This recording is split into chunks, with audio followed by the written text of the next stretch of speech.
Inspiration sparks and raises our vibration, encouraging all of us to live our best lives. It's my pleasure to welcome our speaker for this evening, Bonnie Crosier. Bonnie is the president and founder of SCoA. Her passion is with education and working with those who want to explore their spiritual journey by searching and getting curious about life. As a retired chaplain, she brings a great understanding of spiritual care to her ministry. A warm Harmony Harbor welcome to Bonnie. All right, so today I want to do a rather short story. It's called The Sun and the Traveler, and it's actually a story from Aesop's Fables. The sun and the wind once had a disagreement about which one of them was stronger. They decided to test their strength on a traveler who was walking along the road, wrapped in a heavy cloak. The wind, eager to prove its might, began to blow with all of its force, trying to blow the cloak off the traveler. The harder the wind blew, the tighter the traveler wrapped the cloak around himself, unwilling to remove it. Seeing the wind's efforts failing, the sun decided to try a different approach. It began to shine gently and warmly on the traveler. The traveler initially shivered in the cold, started to feel the warmth of the sun. And as the sun's warmth grew, the traveler began to unfasten his cloak, feeling the pleasant heat. Eventually, he removed his cloak altogether, finding it too warm to wear. The sun and the gentle persuasiveness of the warmth had won the challenge. The moral of the story: this parable teaches us that kindness and gentleness are often more effective than force and aggression. Just as the sun's warmth persuaded the traveler to remove his cloak, gentle persuasion can achieve more than forceful attempts. And this comes from the Library of Congress of Aesop's Fables. There have been many who have written on the topic of light overcoming darkness, love will succeed, and living in the light will prove to us to have a better life. And the story I just read is no exception. Coming from Aesop's Fables, the fable is believed to have been written somewhere between 620 and 564 BCE in ancient Greece. For those of you who aren't familiar of the term BCE, it stands for Before Common Era. Most of us are old enough to just know that it used to be simply called BC. Well, even then, the ancient Greeks believed that living in the light and displaying in their gentle action of kindness and love would prevail with more impact than a force of a blow. Yet, as we look at their history, they weren't always without challenges and hardship. Yet, Aesop's Fables taught stories that were filled with good life lessons. Understanding many of the fables taught they're older than most parts of the Bible.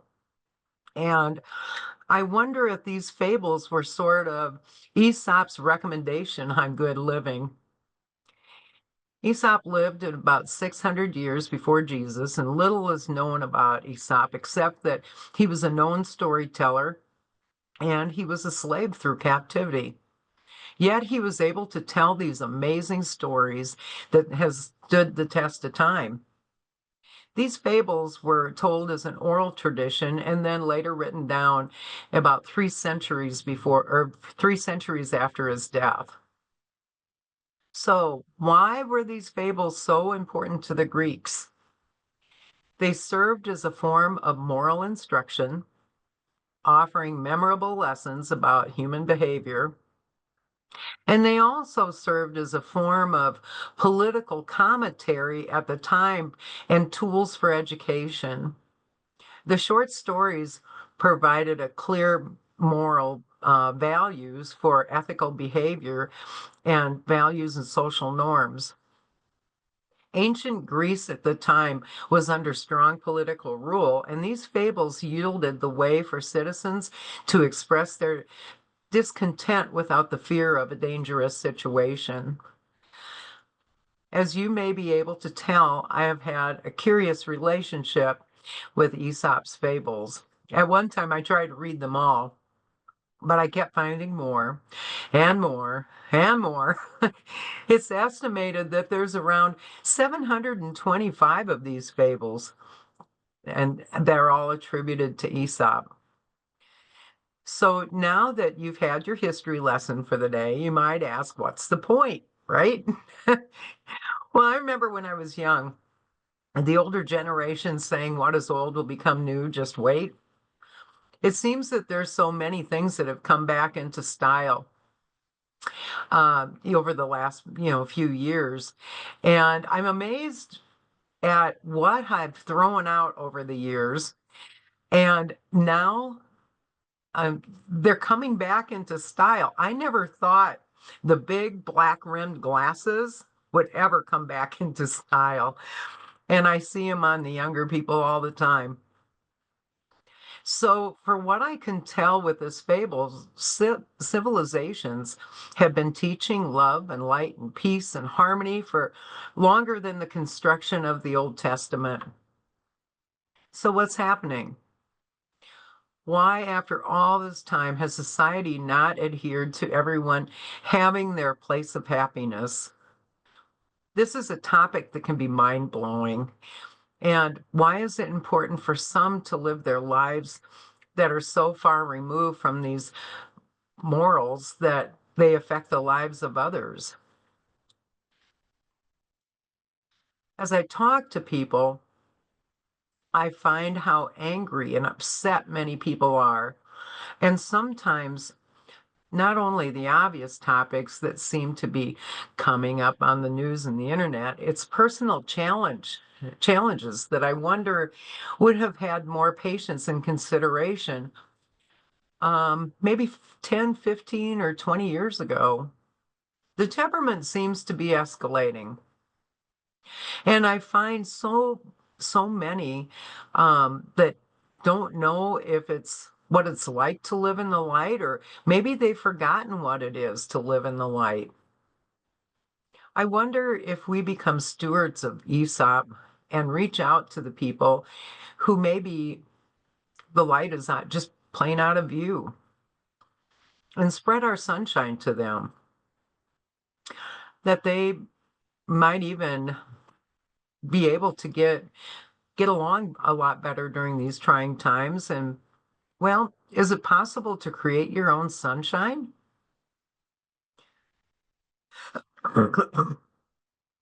So what's needed? What's needed to bring the sunshine back in your life? Well, first of all, I think it's important to make self-care a priority. What do you need to have to do to get that new perspective? Do you have an optimistic mindset, or are you cultivating seeds of negativity? How's your physical health? I know people who may not be in the best physical shape, but they get enough sleep. They make it a priority to eat as healthy as possible. And I know when it's time to get away from the computer screen, take a break from electronic devices sometimes. Walk around in some nature. Next, do you have any strong relationship with family or friends? In other words, do you have that support system in place with those who genuinely care for you? Yeah, well, that's great. If you don't, start with some random acts of kindness, compliment people, and kind of go out of their way for you. Maybe you need to open yourself up to others and show them that you can be a little vulnerable too. Having someone you trust and that you can talk to works wonders. The last thing that I would offer up is that you remember to learn through the process. Bringing the sunshine back into your life can be life-changing. You may find yourself setting more personal goals, volunteering and helping others, and that brings a sense of purpose and new meaning. You may even find yourself reflecting often on the things of your life that you're most grateful for. So, as I think about the fables and how many generations of love, light, happiness, balance, and harmony, and maybe it's not supposed to be for a society of people. Maybe it just goes back to plain personal responsibility and living our own lives. For each of us to individually be as happy and satisfied and content and grateful as we should be. Like the old phrase goes, you can't make anyone else happy if you're not happy yourself. But then maybe working on ourselves is a full-time job. I know with me it is. Can only imagine what my spirit guides think sometimes. Walter Whitman Jr. was an American poet, journalist, and essayist who is considered a highly influential figure in the American and world literature. And I want to share a quote from him with you. He was quoted as saying, "Keep your face always towards the sunshine, and your shadows will fall behind you." I think that's pretty wise words, actually. It's my hope that each day the sunshine within yourself lights your way to a personal peace and harmony, and the warmth of your light keep you fed with love and enough light to carry you through the night. Each day you rise, may your eternal sun serve you even more powerful than the day before, filling your life with gratitude and abundance. And one last quote. I think most of you know who Steve Martin is. He said, "A day without sunshine is, well, night." So I'm going to end on those words right now. And I wish you all a good night. And I wish you all the best for this week. Many blessings to you all.